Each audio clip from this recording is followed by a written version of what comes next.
Hello and welcome to my podcast where we explore people and life. I'm your host Raj Dhaliwal. Lately, I have been thinking about something very simple but powerful. Every generation stands in the middle of two worlds, the one that shaped us, the one we are going to shaping. It's something we don't even realize. It's happening. A child watches us how we respond to failure. A teenager observes how we handle pressure. Young leader studies how we treat people when no one is looking. They don't just hearing our words, they observe our example. That's why today's conversation feels important. I'm joining today Jeff Burroughs.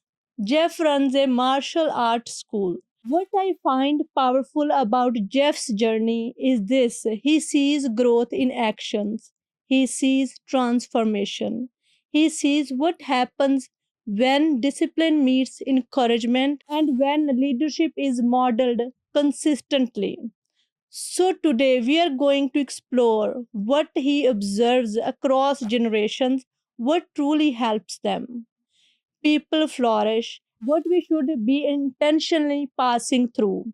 So, today we are going to explore what he observes across generations, what truly helps people to flourish. Now, welcome Jeff Burrows. Welcome, Jeff, to my podcast. I'm so excited to talking to you today. Thank you, Raj, for having me and invited me onto your podcast. I'm super excited because, as you know, we've talked before, I am very passionate about helping people learn. And that's really where my journey began. Let's start with the question about you first. What age would you know I have a passion, martial arts, when you started and how it became your profession? That's a great question. And really, it started way back when I was about 11 years old. And I was a leader in the Cub Scout organization or in the Boy Scouts organization. And I'd come to a point where I couldn't go on any farther. I was stalled out. I was involved in swimming lessons at the same time. And at that point, too, I was stalled out. I couldn't go to the next level for a number of years. So I sat at home and my mom went, "Well, you're not staying at home all the time. You need to do something." And she opened a catalog and said, "Well, how about karate? How about martial arts?" And I said, "Sure, whatever, sign me up. I don't care." And what happened is the very first day that I was supposed to attend, I was actually away on a school trip. So the rest of my class got ahead of me. So all these new kids that just started, they all had a week ahead of me. And when I came in on my what would have been their third lesson as my first, I learned everything that they learned and then some in one lesson. And instantly, right then, I knew I was hooked. It was something that I was going to continue on for the rest of my life. As you introduced to the karate, you hooked, so you would know like it's your passion. It just felt right to me. It felt like something that it was a place where I belonged. Means you're enjoying. I absolutely enjoyed every second of it. Some were really rough. Some were some hard lessons to learn. But everything that I've learned in the martial arts, I've been able to apply to my life and Toastmasters as well. What is the biggest challenge you see in today's children? So a few years ago, we entered this phase, the COVID era, and I don't think that did any of our kids any favors whatsoever. They were isolated. They were shut down. They are lacking a lot of the social skills that children that were older than them were brought up having. So that's one of the major challenges that we see today is that. And then the other one is that because of today's era and the on-demand society that we live in and the instant gratification that everybody gets, everybody thinks that you should get everything instantly without having to work for it. And that's one of the things that we have to teach our children is that if you want something, you've got to work for it. You've got to earn it. And when you take that opportunity to teach them that and to show them that when they finally get it, it's like a big light bulb goes on in their head and they finally understand what it is that they need to do to move forward.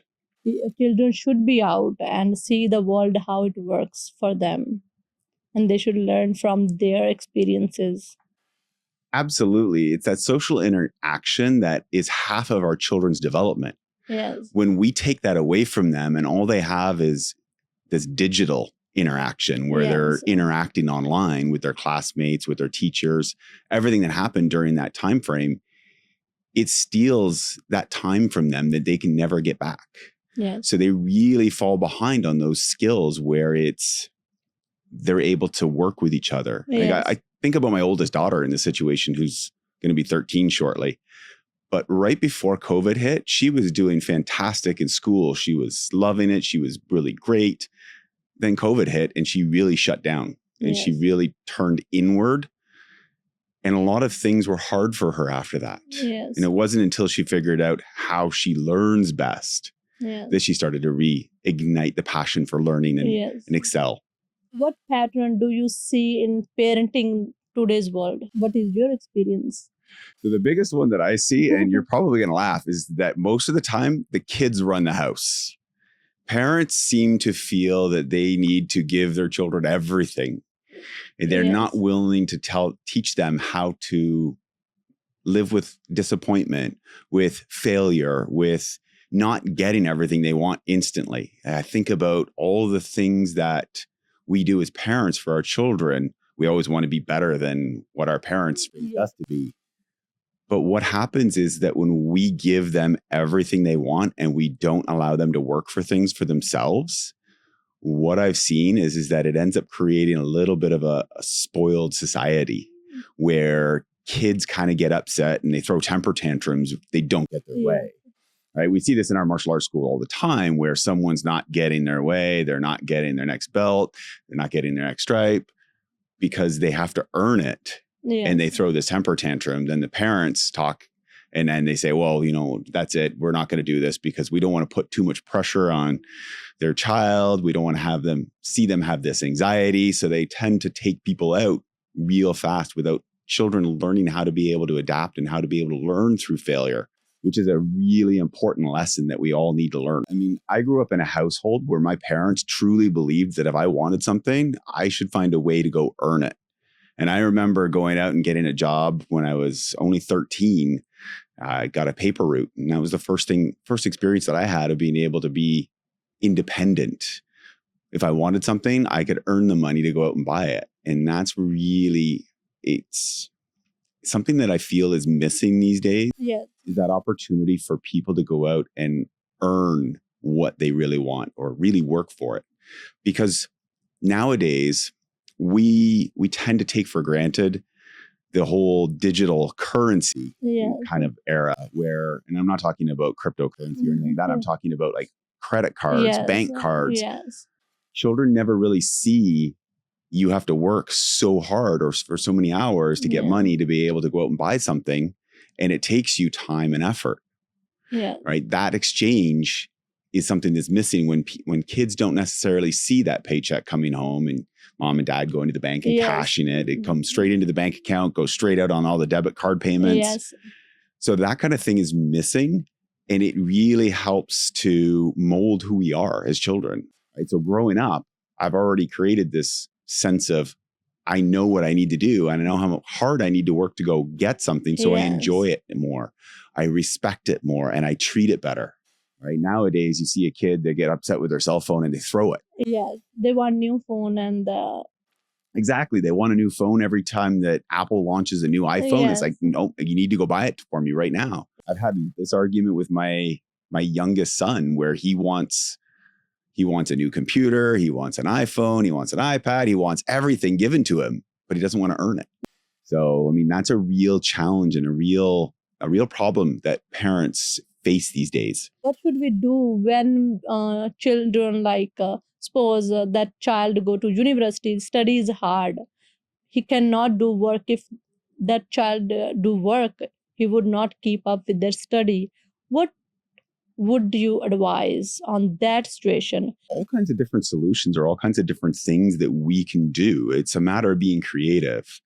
We can teach our kids how to become entrepreneurs. Mm-hmm. There's no reason why anyone in this day and age can't be an entrepreneur and can't find a way to be able to earn some sort of revenue doing something in the free time that they have. And I know I'm hearing the voices in the back of my head from university students going, but we study so long, we work so hard. Yeah, but when you consider the fact that being an entrepreneur, you can put as little or as much time into it as you need. Mm-hmm.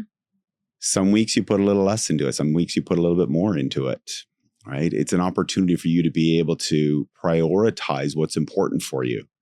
And that's something that we need to really make sure that our children understand, creating those good study habits early on. Yes. And those good habits when they're younger, so that when they're older, they're able to cope and they're able to work with what they have. Yes.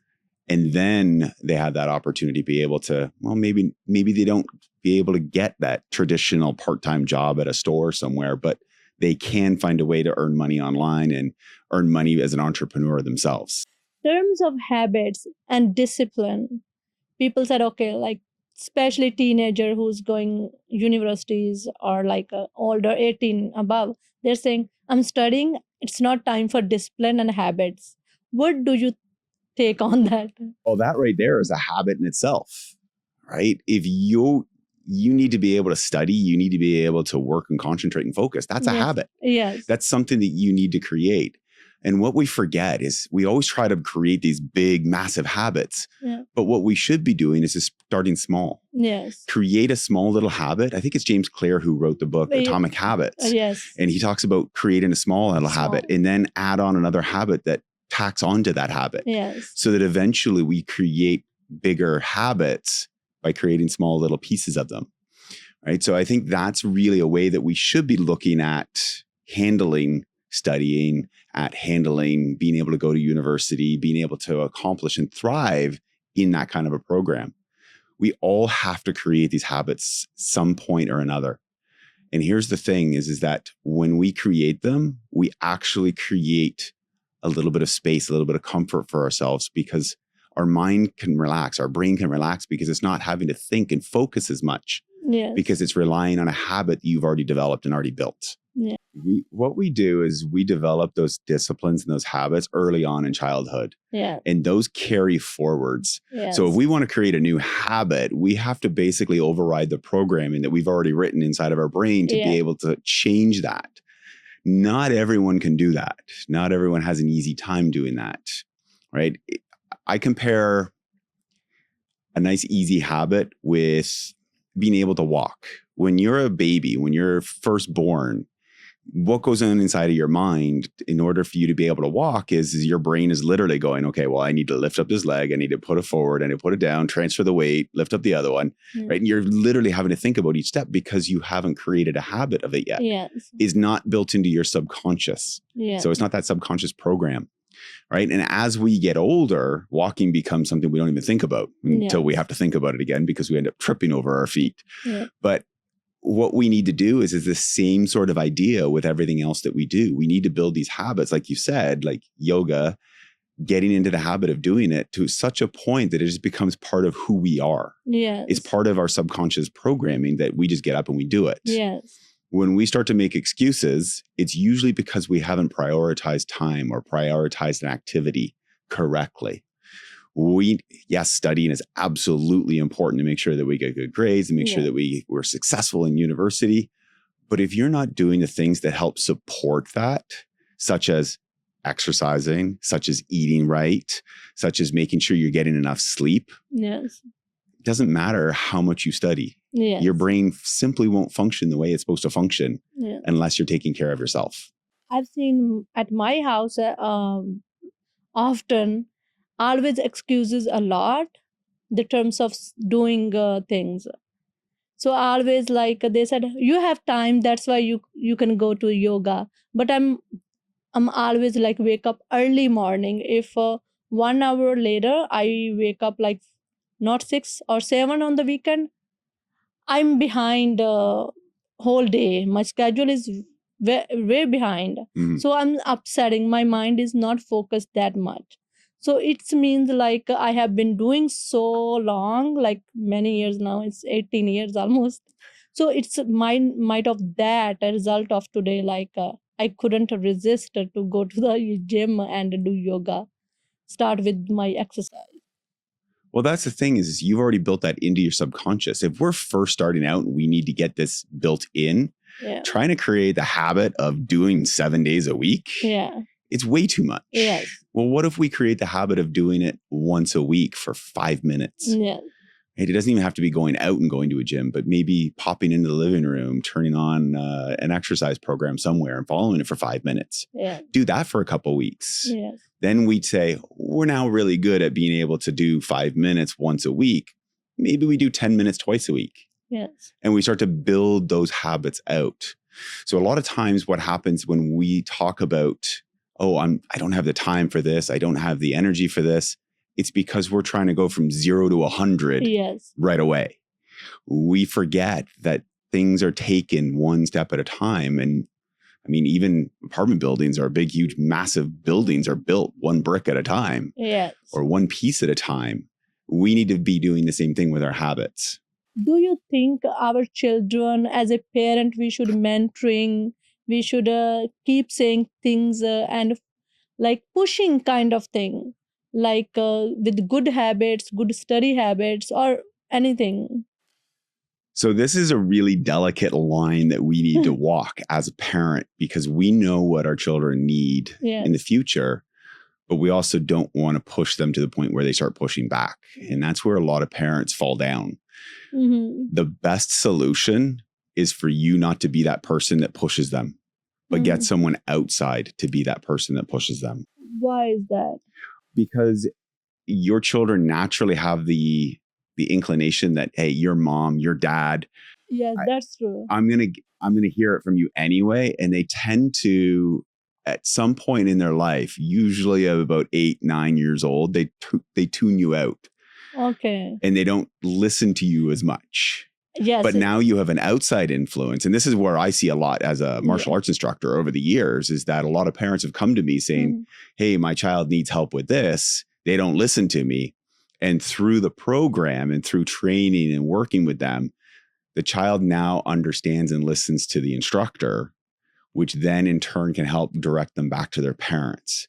So having that outside influence or outside source that says the same things that you do, that's very much in line with what you believe in, will help, because now your kids are hearing it not just from you as mom and dad, but as an outside source that's agreeing in line with that.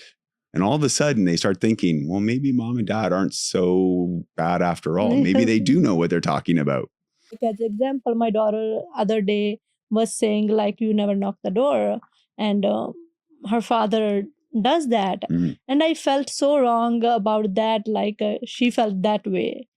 And from that conversation, I started doing like accordingly, try to. But lot of conflict with parents and children, especially teen and parents, they don't understand each other at all, while their mood swings and they're changing so much. And I've seen, like when I was growing up, I was growing up around my relatives. People don't understand you most of time. So how could, as a parents, parents or guardian could do more, understand teens much more better way, so we could help them to succeed in their lives? Well, the first thing is to realize that you don't know everything. Yes. As a parent, we think we might know everything, but we don't. We have to learn our boundaries, and we have to know what we know and what we don't know, what we need to learn, right? And then it's a matter of making sure that you're always paying attention, because your teen is always giving you little signs. We just don't pay attention to them because we don't see them, right? We're not in tune with them. We're not in frequency or in line with them. And what happens is we miss them. So we need to make sure that we are taking that step back, right? I know it's really hard to be able to take that step out of a conversation or out of where you are right now, take that step back and look at it from the perspective of an outsider, right? Once we're able to do that, we might be able to see, hey, look at the posture, look at the stance that they're taking while we're talking to them.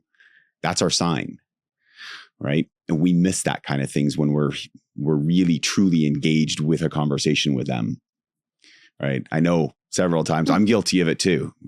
Yeah. But no one in this world is ever perfect. No, not at It's all. always work in progress, but it's a matter of being empathetic to who they are Yes. and what motivates them. Yes. Right. So we have to learn who our children are Yes. and what they need. Right. I always think about this thing that my karate instructor, as I was a brand new instructor, what he always said to me, you always need to know which kids to give a pat on the back and which one to give a kick in the butt.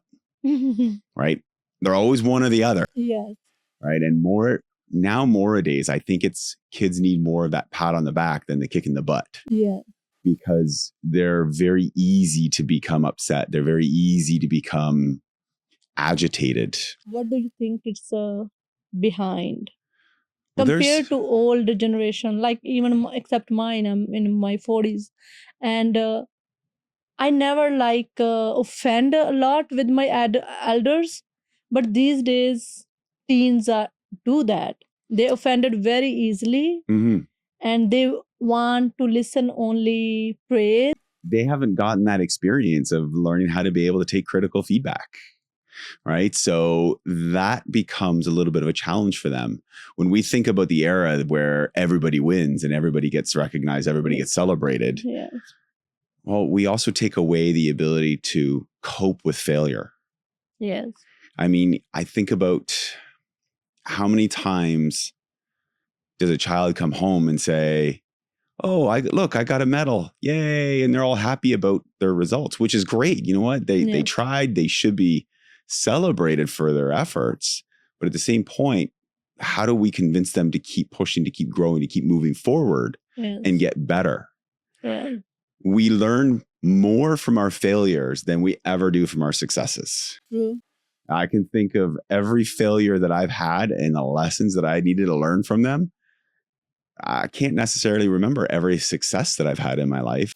Same here. Like my husband's addiction, I explored so much about myself and I wanted to do a lot of things rather than I used to do it. So my husband's addiction, it was a difficult time for us, but I've learned so much from that situation. I don't think so I would have ever learned if my husband's addiction not happened. I don't want it. I didn't want it. I never want it. But I learned from that pain a lot of things about myself and how to handle things correctly, and what I didn't do well in the starting, what I did well in the middle, what is ending, is all things like if we have something failure, I think is a really good thing. I was very stressed and exhausted from that situation. But now, if I see those things and incidents, I learned a lot from each incident. And the other thing that we learn from that is that that's what helps shape us in the future. Yes. Because we take those experiences, we take those failures that have happened to us and we learn from them, we grow. Yes. Right. When you don't have those failures, and I think about my two oldest boys, they tend to run away from any type of conflict, and even if anything feels like it might be a little bit of conflict, they'll run away from it. Yes. Right. So when you're constantly running away from a conflict or running away from even a verbal conflict, Yes. You're not ever able to learn how to handle that. Absolutely. And that creates stress, it creates anxiety, it creates tension, right? All of these things combined with our environment, what we eat, if we look at what we were eating 10, 20, 30 years ago, it's completely different to what it is now. And I think our diet has a lot to do with our problems nowadays as well. We are living in the family, so we always making something at home. So people who are working, it's hard for them, like his husband and wife is both are working, it's hard for them to cooking. It takes time, but I think it's worth it.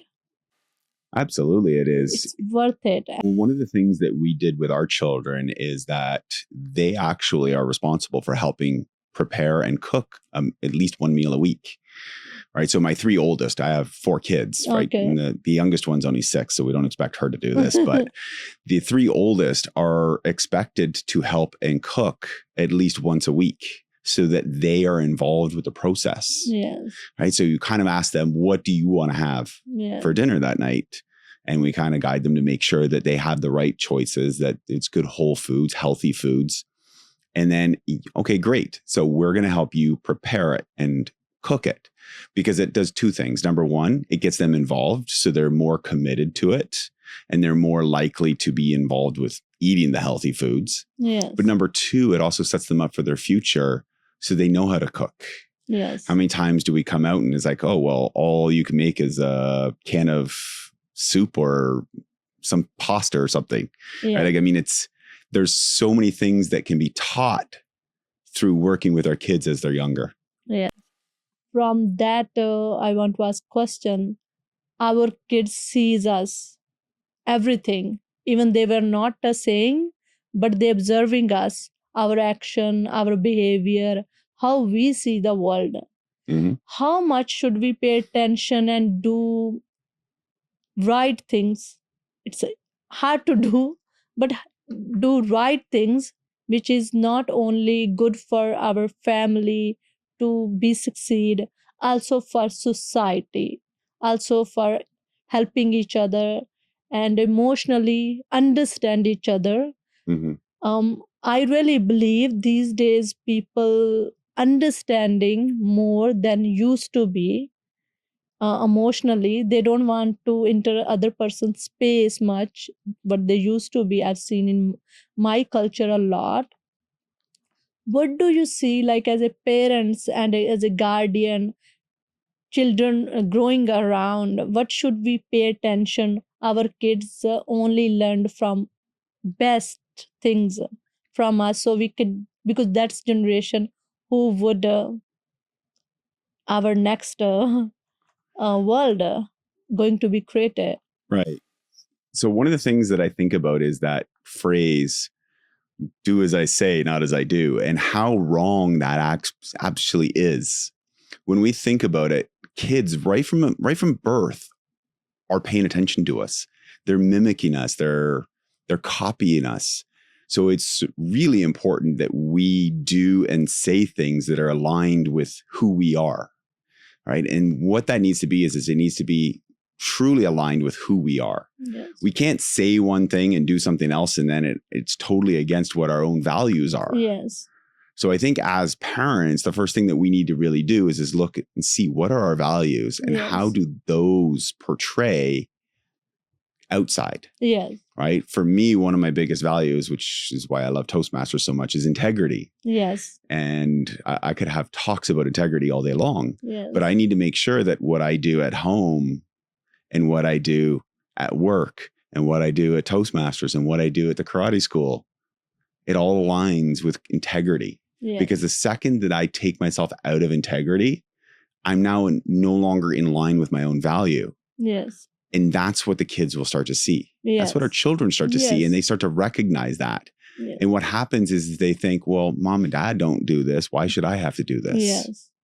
Right. But when they start to see that we talk the talk, we walk the walk, and we are the walk. Yes. It tends to be a lot of easier of a conversation with them on how to be able to make sure they're going down the right path. Showing up, but they're not. When people are not, they're showing up different personality, really pisses me off. And I really want people don't think what they're losing when they're not stick with their personality. People don't care what you are, what you have. People only want your honesty and integrity, who you are. We need to learn to be authentic to who we are as a human being, as an individual, and stick with that. I understand completely what you're saying is that if we show one side in one place, but we show something else to a different group, yes, then who are we really? Yes. We're somewhere in the middle. Yes. So we need to make sure that we stick to who we are, right? And when we think about integrity doesn't necessarily mean you're perfect all the time. No. But integrity means that when you do screw up or you do mess up, yes, that you take ownership of it. Yes. That you correct it, you fix it, and you find ways. Like I said, this is one of the biggest things that I have is that when I do fail at something, I will usually create some sort of a system or something to be able to help ensure that that doesn't happen again. Yes. Right. And that's where integrity comes into play. And that's Yes. what people will get when they deal with me is they see that integrity. And people will connect to you with you more and they trust you more. You don't have to say like trust me. Your action is already showing so much. People will trust you. How you deal with your family, how do you deal with your values, especially in these days, often missing from people. And those values really crucial part of life. One of the things that you said something there, one of the things that kind of throws a red flag up at me now, and it didn't for the longest time, is people who say, oh, you can trust me, I'm trustworthy. And they come to you and say that. It's not that they're trying to convince you. Yeah. They're trying to convince themselves of it. Yes. And usually that's the kind of people that you want to be really cautious or really careful around because they're telling you what they're going to do to you. Yes. Right. And I had a couple of really bad instances that happened because I didn't listen to that inner voice that said, I should be paying attention to that. I have been grown up with people and their behaviors. And one thing I learned from all those things, integrity is most important. You don't have to show anything else, your status, your money. You should not tell anything. You just show yourself who you are. That's all people want from you. Yes. From that, how do we stick with values if we are not perfect, we fall apart? How do we stick with values and we forward to our next generation? What do you think is most important part or a step we should take to stay in that? So where we get our values from is from people who have affected us throughout the life. Yes. Important people that have stepped in, our parents, maybe a teacher or an important role model or mentor. Those are the people that help guide what our values are. The first step we need to do is we need to understand what our values are and what we want to impart on our children. What's important for us to share with them, but not necessarily force it upon them, but allow them the opportunity to create and choose their values, what's important to them. And I think about the fact that every single individual on this planet is unique. Yes. Their values and their mixture and their combination of values are all different.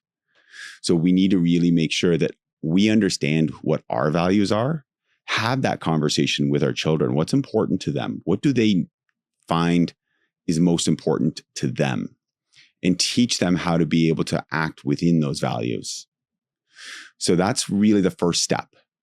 Find out what ours are, impart them with a conversation or teaching or working with your children to help share how to come up or how to create or have your own values. Once that's done, now you can start to really understand who they are and how they work, what's important to them.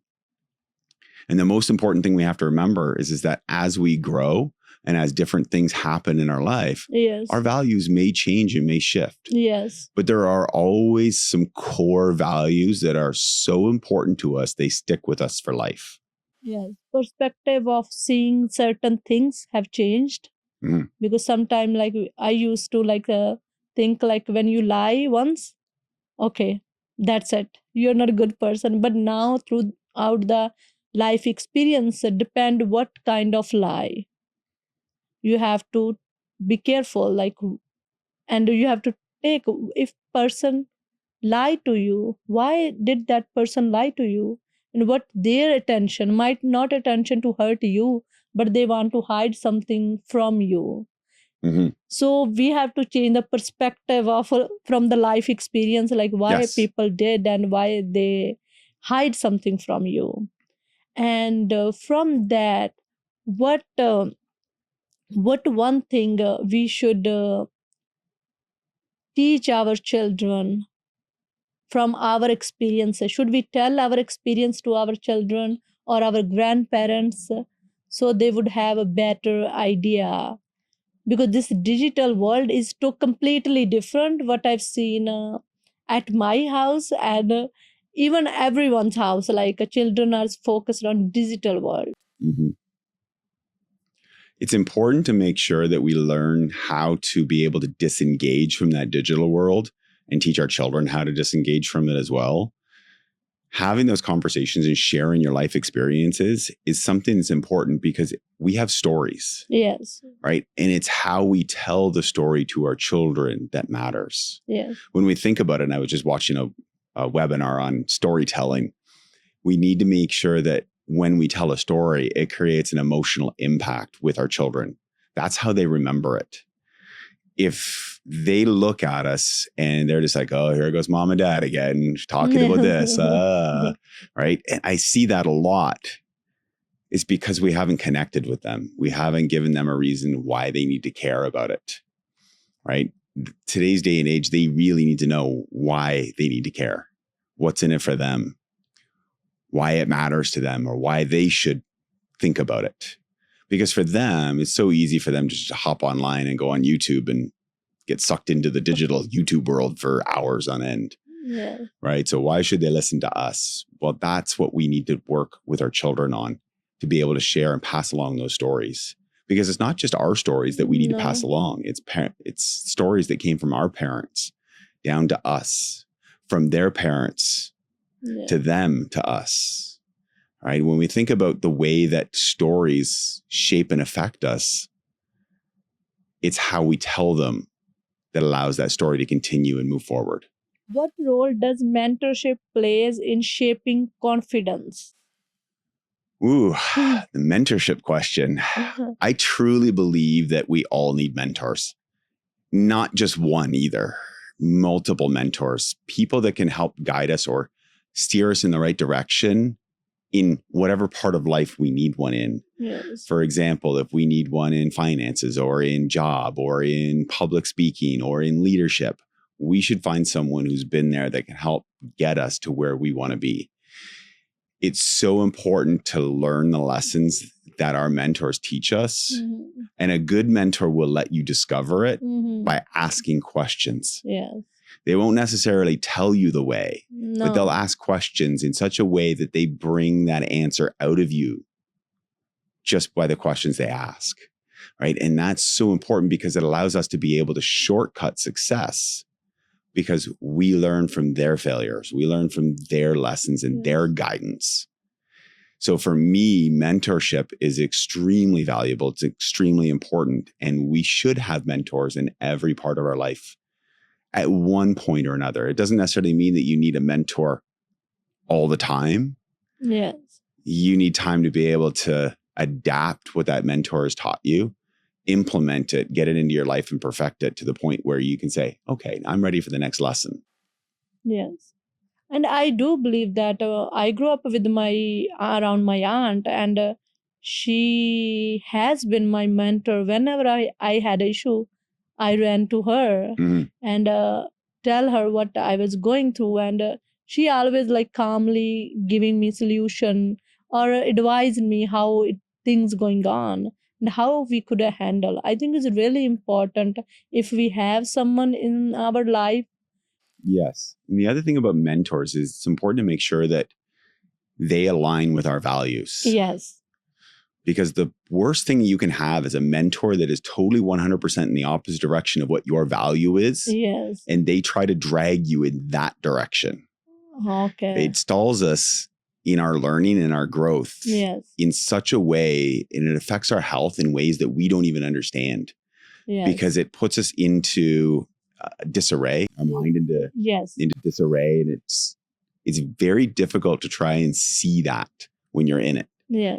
Right. I just recently, a couple of years ago, found that I was being guided by someone who had values that were completely opposite to mine that I didn't believe in the first place. But when I actually got to step back and take a look, I realized what was going on and why I was having such difficulty in my life at the time, because things were going on, but I was reacting to being opposite to what I was being taught. Yes. Right. So there's a lot of things that we need to make sure that we're aware of when we're looking at selecting a mentor. You have seen so many people throughout your life and career. What success mean to you? That's a great question. So when I was younger, success to me would be winning, would be getting what I want, would be seeing that personal growth in me. As I've gotten older and I've started to really take in the lessons that I've learned from Toastmasters, it's not about me. It's about helping others to get to what they need. Yes. Right. So seeing the success and seeing the wins in people as they grow, and that growth in people brings a lot more joy than it does the stress of trying to compete and win myself. And these days, people want, like, terms of success, people say having more money, it means success. What do you think about that? Success isn't necessarily equal with money. Yeah. Success is whatever you make of it. Right? If your success is, I have a big family and that loves each other, supports each other, cares each other, and that's success to you, then that's success to you. Yeah. Right? Financial status doesn't necessarily equate to success. Yeah. Because I know a lot of people that are really wealthy and are miserable. Yes. Would they say they're successful? No, they wouldn't. Yeah. Because they're always trying to chase something new. Yes. Right? So it's a matter of being true to you.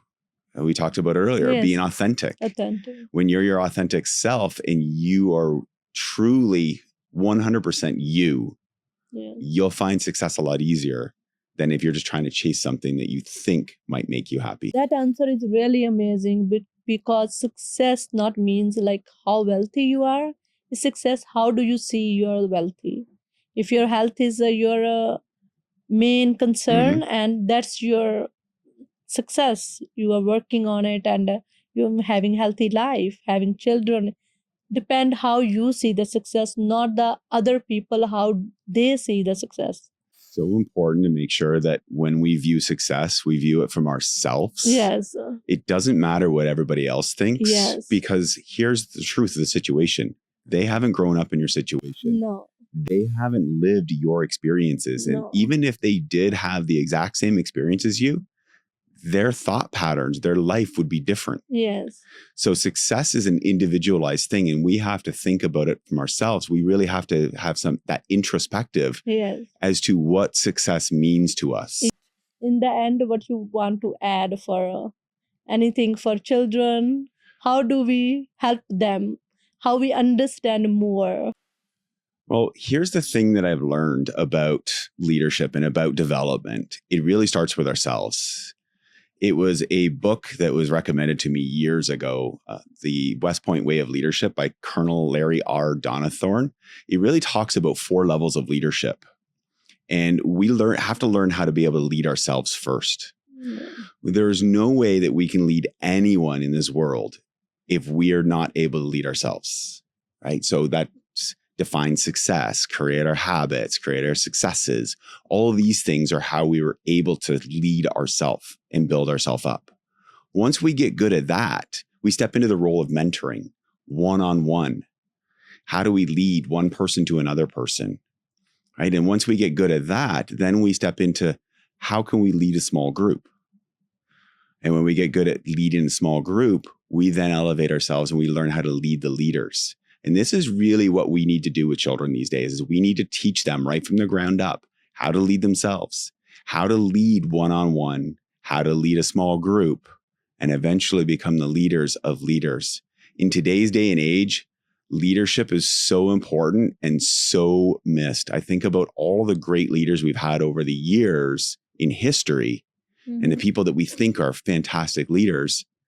And we don't really see that same quality nowadays. Yeah. There's a lot of confusion, a lot of chaos, a lot of Yes. noise happening. Yes. And in this digital world where everything is instantaneous and your reputation can go from being perfect to being horrible in a matter of 10 seconds, we need to develop more leaders in our world, because that's what we really need to be successful moving forward. Thank you so much for being here and such a conversation. I think you're an experienced person, and coming from you, it's really meant so much. Thank you for having me on the show, Raj. I really enjoyed this time. I enjoyed the conversation, and all the best to you in the podcast. Thank you for watching and listening this episode. If you like, please hit the bell icon and see you in my next episode. Thank you very much.